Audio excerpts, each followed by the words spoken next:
my gosh, the turbulence is crazy. Oh my god. The turbulence is crazy right now.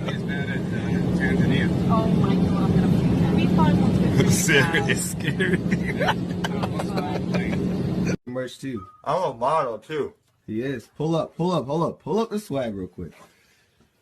Show him the swanky. Show him the swanky. Show him the swanky. Show him the mom formal swanky. Brink the ring, swag.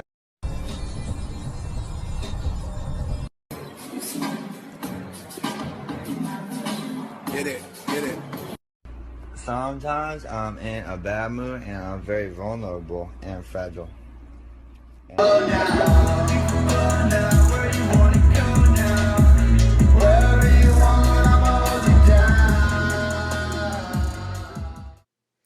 Hey, what's going on, guys? Now, the first thing I want to kind of dip into here is that we have to make sure that we are not changing any of the authenticity that was captured in Peep's original recorded format. If we're going into this musical safe, now before we kind of punch in the code, spin the dial, and really dip our hands into a musical safe that doesn't belong to us, we have to make sure that before any of these songs are hatched, that we leave them in their original shell.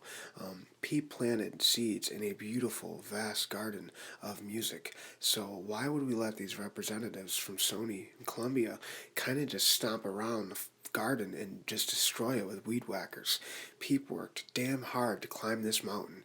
I'm not going to let any dickhead spray graffiti on the flag he planted in the ground. He worked damn hard to get up there. Now, he put blood, sweat, and tears into this musical catalog, and this is really all he had.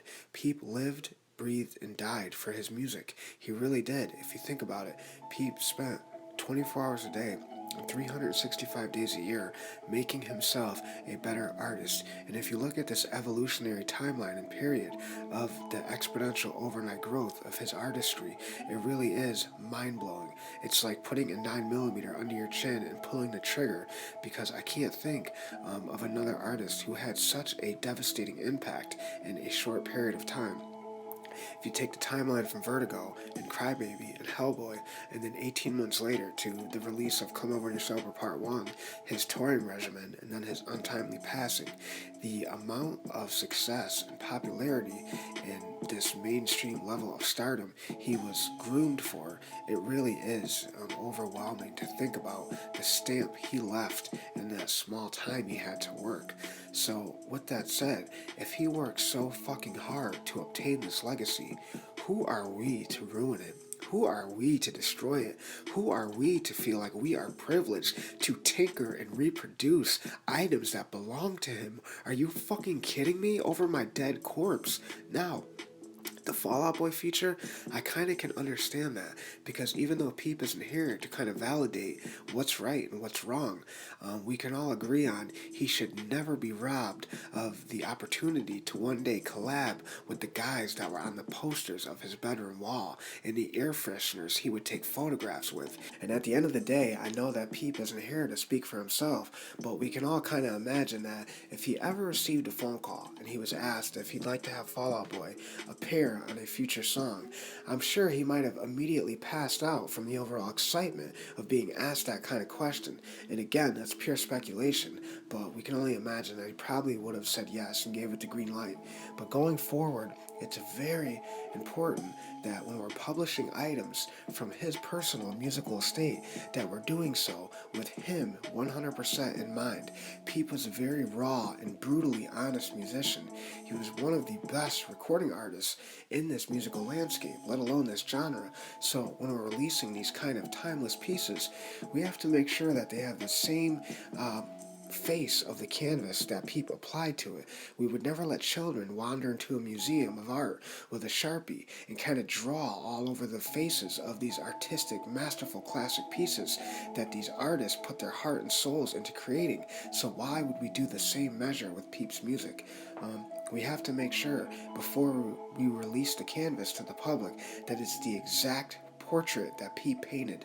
It's very crucial. I can't tell you guys enough how important it is to really maintain the honest valor and merit in what was captured in these incredible moments of Gus inside a recording studio. he was a very captivating and true artist. He was not a party musician or kind of like a backpack rapper. Those guys are great too, but Peep was kind of the artist where the music he made, and he connected with so many lost souls that when you start tinkering with elements of it, you really are just changing the overall shape of this beautiful artistic sound that he was handcrafting for his audience.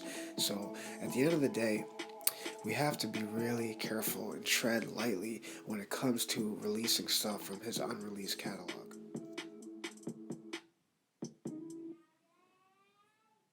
Goth Boi, God, fade your sin. Goth Boi, quit, take me a picture.